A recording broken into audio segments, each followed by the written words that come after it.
بسم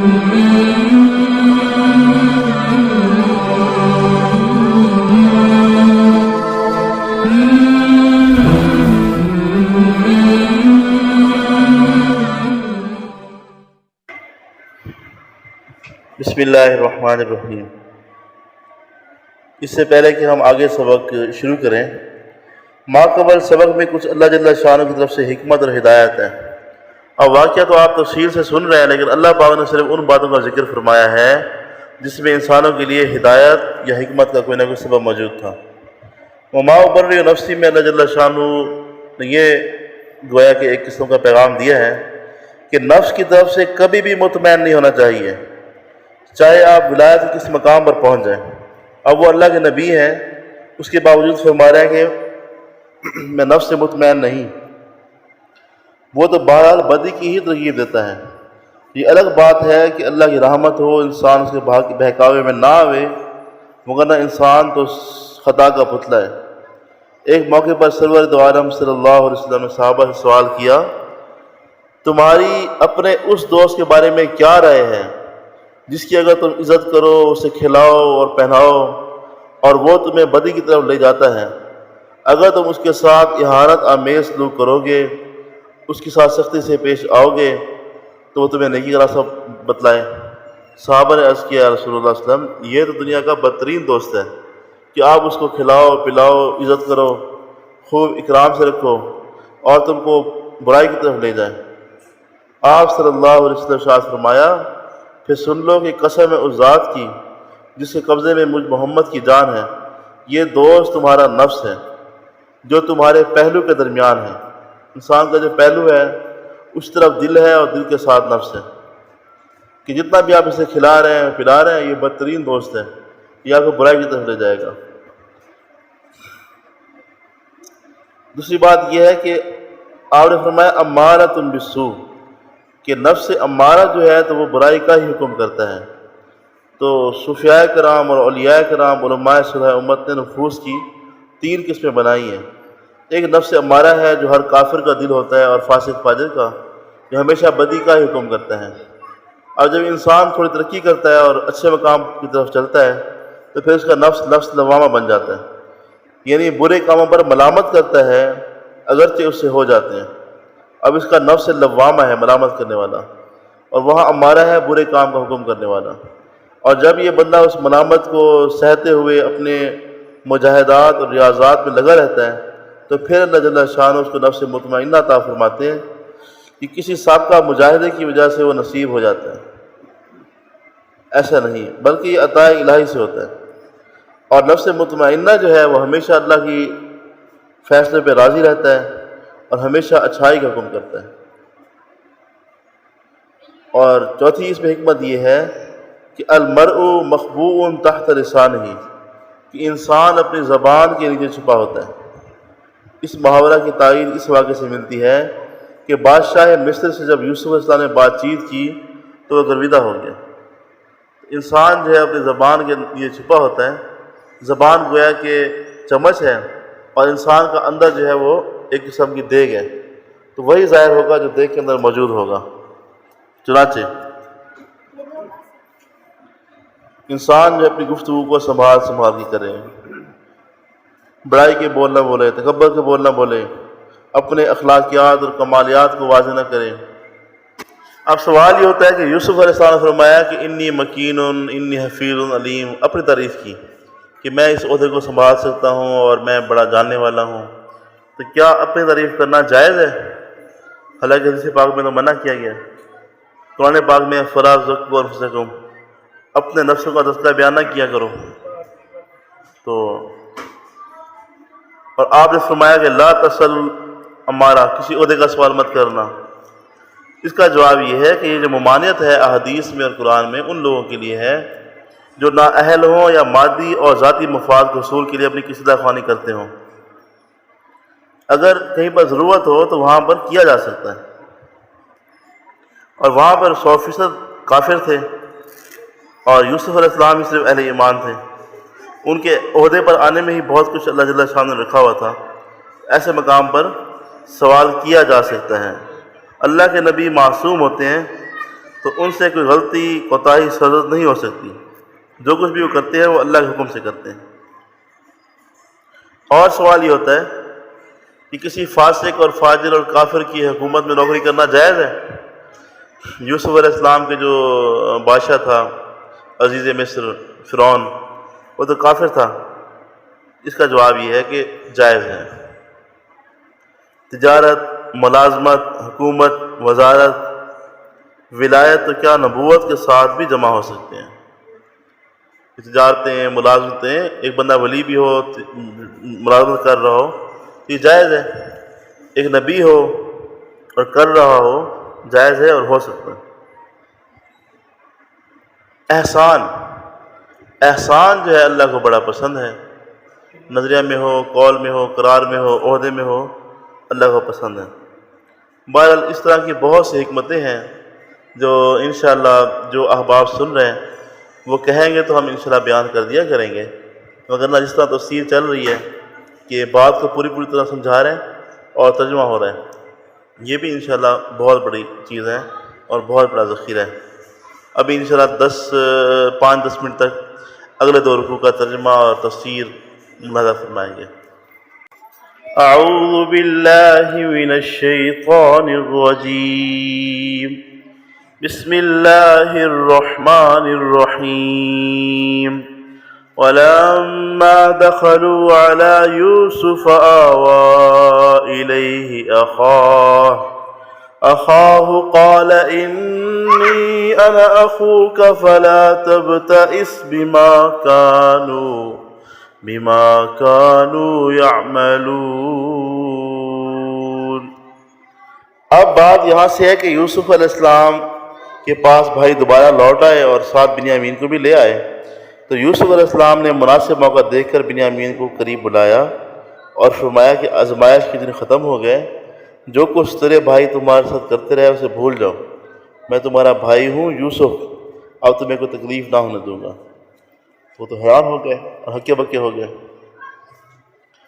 اسرائیلی روایات میں تفصیلات آتی ہیں، وہ ضروری بھی نہیں ہوتی اور ساری کی ساری کہانیاں حقیقت میں مبنی بھی نہیں ہوتی، لیکن بعض مفسرین نے ان کی کچھ حصے بیان کر دی ہیں جن میں کوئی نہ کوئی دلچسپی کا پہلو ہوتا ہے یا کوئی کڑی اس میں ہوتی ہے ایسی۔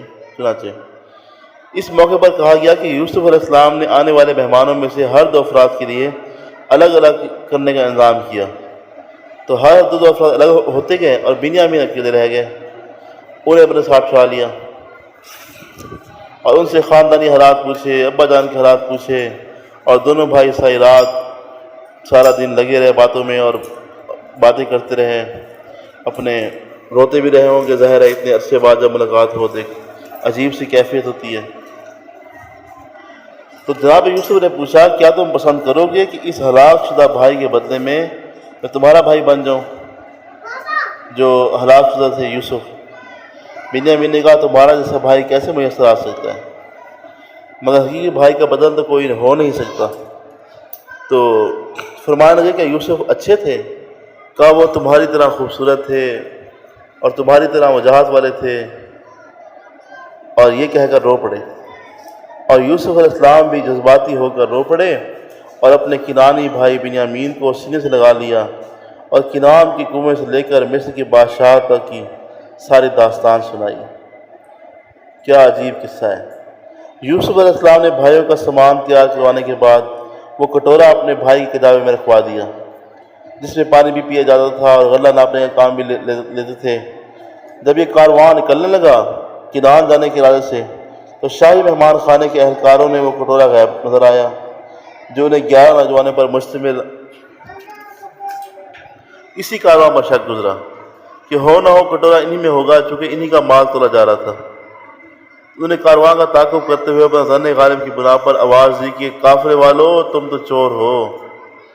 یوسف علیہ السلام نے بنیامین کو اپنے پاس رکھنے کے لیے جو تدبیر اختیار کی اس میں چند باتیں آپ ضرور ملحوظ رکھیں، یہ بڑی اہم باتیں ہیں، اس کو ذرا غور سے آپ سماعت فرمائیں گے۔ ایک تو پہلی بات یہ ہے کہ آپ نے جو کچھ بھی کیا، وہ کٹورا رکھوایا اور جو معاملہ بھی کیا، ایک تدبیر کی، تو وہ اللہ کے حکم سے تھی۔ اللہ پاک فرماتے کہ ہم نے یوسف کو سکھائی، وگرنہ وہ بادشاہ کے دین کے مطابق اور قانون کے مطابق اپنے بھائی کو روکنے والے نہ تھے۔ اور دوسری بات یہ کہ جن بھائیوں کے ہاتھوں آپ خود زخم اٹھا چکے تھے، آپ کے دل نے گوارا نہ کیا کہ بنیامین کو انہی کے رحم و کرم پر چھوڑ دوں اور جانے دوں، اس لیے اس کے بغیر انہیں غلہ ملنے کی امید نہ تھی، جبکہ واپس جاتے ہوئے والد کے سامنے کیے گئے عہد و پیمان کے سوا کوئی دوسری رکاوٹ نہ تھی، مگر عہد و پیمان تو انہوں نے یوسف کے معاملے میں بھی کیا تھا۔ خلاصہ کلام یہ ہے۔ اور تیسری بات یہ ہے کہ یوسف علیہ السلام کے حکم سے خادماؤں نے توریہ کیا تھا۔ توریہ ہوتا ہے ذو معنی بات، اس میں دو معنی ہوتے ہیں، سچ بھی ہوتا ہے، جھوٹ بھی ہوتا ہے۔ کہنے والا سچ لے رہا ہوتا ہے، سننے والا جھوٹ سمجھ رہا ہوتا ہے۔ جو بات سمجھ رہا ہوتا ہے وہ جھوٹ میں مبنی ہوتی ہے۔ بہرحال تو ان کا انداز توریانہ تھا۔ اب وہ چور تو نہ تھے، انہوں نے خود رکھا ہوا تھا، مگر یوسف کو یعقوب سے جدا کرنے کے معاملے میں وہ چور تھے، اس لیے فرمایا کہ کافر والے تم تو چور ہو۔ اور یہ بھی ضروری نہیں کہ یوسف علیہ السلام کے حکم سے ہی ملازمین نے اہل کارواں پر چوری کا الزام لگایا ہو۔ ممکن ہے کہ شاہی پیمانہ جو یقیناً قیمتی ہوگا کہ گمشدگی کی افواہ پھیلتے ہی ملازموں کو دوڑنے لگ گئی ہوں اور بعض قرائن کی بنا پر ان کنانی کافروں کی طرف اٹھ گئی ہوں، یہ بھی ہو سکتا ہے۔ مصلحت کا تقاضا یہ بھی ہو سکتا ہے کہ کچھ حقائق سے پردہ اٹھانے کے لیے کچھ افشائے راز کی اجازت نہیں ہوتی، تو کچھ معاملات ایسے کرنے پڑتے ہیں جس سے راز بھی بچ جائے اور معاملہ بھی ہو جائے، اس کی بھی ہوتی ہے اجازت۔ اور جاتے ہوئے کافر نے پلٹ کر پوچھا کہ کون سا سامان گم ہو گیا جو ہم پر الزام لگا رہے ہیں؟ ان کو بتایا گیا۔ انداز گفتگو سے یہ ثابت ہوتا ہے کہ شاہی مہمان کی وجہ سے سرکاری عہدیداروں سے برادران یوسف کا میل ملاپ رہا ہوگا، وہ ان کے عالی نسب ہونے کے سے بھی آگاہ ہوں گے، اس لیے ان کی خدمت اور دیکھ بھال میں خوشی محسوس کرتے ہوں گے۔ حسد کے ہاتھوں مجبور ہو کر ایک غلط حرکت کا ہو جانا الگ بات ہے۔ ممکن ہے کہ انہوں نے یہ معاملہ کیا ہو، اور یہ اللہ کی طرف سے تو ظاہر ہے ہر کام اللہ کی طرف سے ہے، لیکن یہ ان کے وقار اور سنجیدگی کو ختم کرنے کے لیے تھا، اور یوسف علیہ السلام کو ایک سبیل مل گیا، راستہ مل گیا۔ بہرحال کذالک کدنا لیوسف، اللہ پاک فرما رہا ہے کہ اس ہیلا سازی سے ہمارے پیغمبر معصوم کو مطعون نہ کیا جائے، کیونکہ انہوں نے اپنے نفس سے کوئی تدبیر نہ کی تھی۔ ما کان لیأخذ اخاہ، وہ اپنے بھائی بنیامین کو گرفتار کرنا ممکن ہی نہیں تھا، کہ جو بھی معاملہ کروایا ہم نے فرمایا۔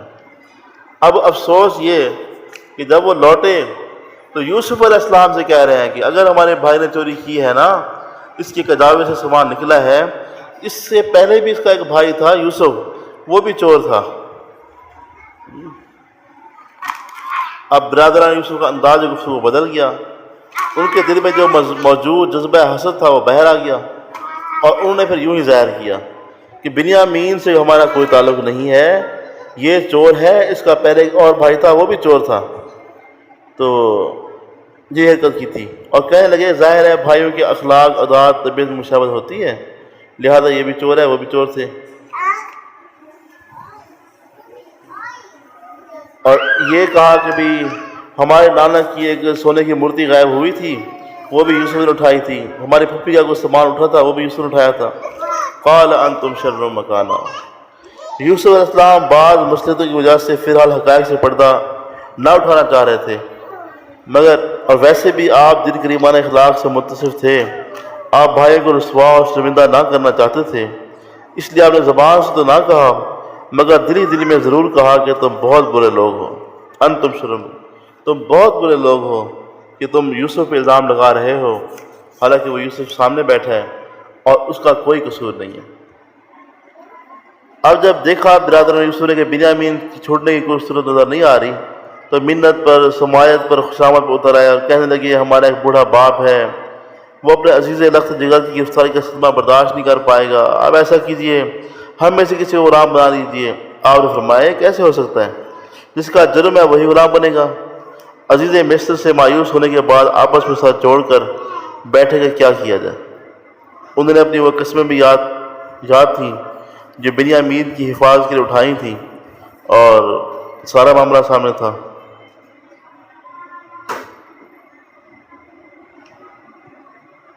اب یہ معاملہ ہوا،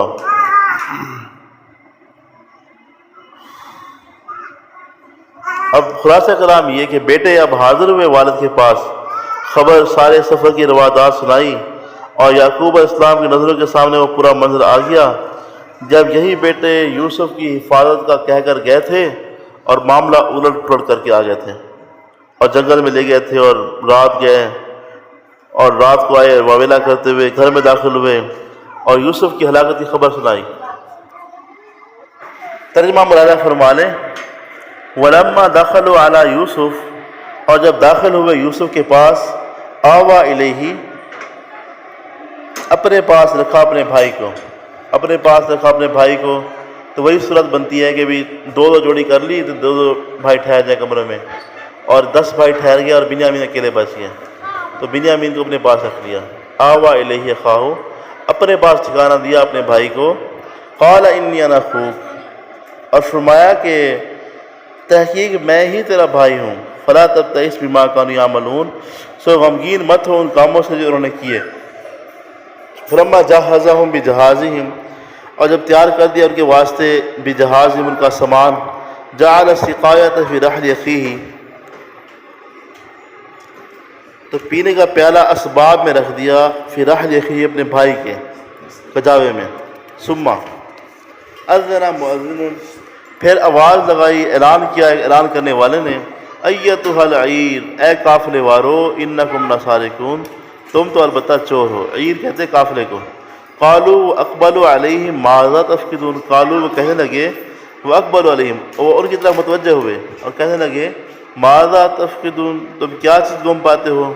قالوا نفقد صواع الملک، وہ بولے کہ ہم نہیں پاتے صواع الملک، بادشاہ کا پیمانہ، ولمن جاء بہ، اور جو کوئی اس کو لائے گا، حمل بعیر، اس کو ایک بوجھ اونٹ کا ملے گا، وانا بھی زعیم، اور میں اس کا ضامن ہوں۔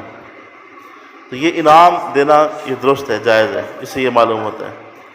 قالوا تاللہ، تو بولے اللہ کی قسم، لقد علمتم ما جئنا لنفسد فی الارض، تم کو معلوم ہے کہ ہم شرارت کرنے کے واسطے نہیں آئے اس ملک میں، وما کننا سارقین، اور نہ ہی ہم کبھی چور تھے۔ قالوا فما جزاؤہ ان کنتم کاذبین، تو انہوں نے کارندوں نے کہا، فوجیوں نے جو اس وقت ہوں گے، کہ کیا سزا ہوگی اگر تم جھوٹے نکلے؟ تو کہنے لگے جزاؤہ من وجد فی رحلہ، اب یہ بات ان سے اللہ پاک نے کہلوائی کہ اس کا بدلہ وہی شخص ہوگا جسے کجاوے میں یہ سامان پایا جائے گا، فہو جزاؤہ، اس کا بدلہ ہوگا۔ اور اسی طرح ہم چاہتے ہیں نزل الظالمین، کہ سزا دیتے ہیں ظالموں کو۔ فبدا بأوعیتہم قبل وعاء اخیہ، تو انہوں نے شروع کیا، یوسف نے ان کی خرچیاں دیکھنا یا ان کے سمجھ لیں کجاوے دیکھنا اپنے بھائی کے علاوہ۔ ثم استخرجہا من وعاء اخیہ، پھر اس برتن کو نکال لیا اپنے بھائی کے کجاوے سے۔